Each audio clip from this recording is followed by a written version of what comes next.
গণ অভ্যুত্থান একদিনে তৈরি হয়নি।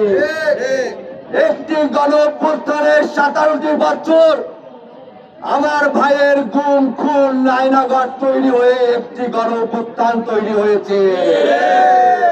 বাংলাদেশের সর্বোচ্চ জনগণ, সর্বোচ্চ মানুষ তখন ওই খুনি হাসিনার একটি কথা, একটি দাবি আমাদের ছিল, এক দফা এক দাবি, খুনি হাসিনার পদত্যাগের দাবি। যার সভাপতি জুলাই আন্দোলনে গুলিবিদ্ধ বাংলাদেশে একমাত্র ছাত্র সংগঠনের সভাপতি।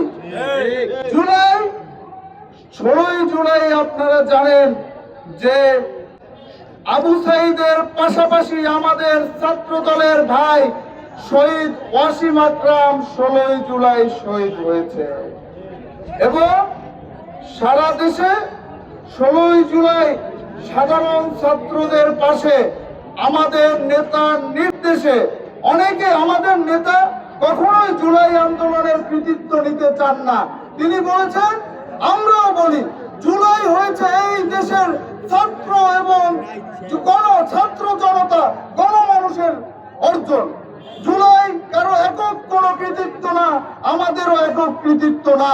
হুসাইনের আজকে শহীদ হয়েছে, তার 2 দিনের মধ্যে আমাদেরকে ঢাকায় যেতে বলেছে এবং পিরোজপুর থেকে কোনো লোকবল না নিয়ে ঢাকার আশেপাশে রানীগঞ্জ, সাভার, এই অঞ্চলের যে সমস্ত জাতীয়তাবাদী দলের নেতাকর্মী আছে তাদেরকে সংগঠিত করতে বলেছে।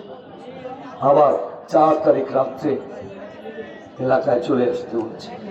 গুলির মধ্য দিয়েও আমরা এলাকায় চলে এসেছি। তাহলে জুলাই আমরা কে চেয়েছি? এটি স্বনির্ভর বাংলাদেশ, আমাদের মর্যাদা।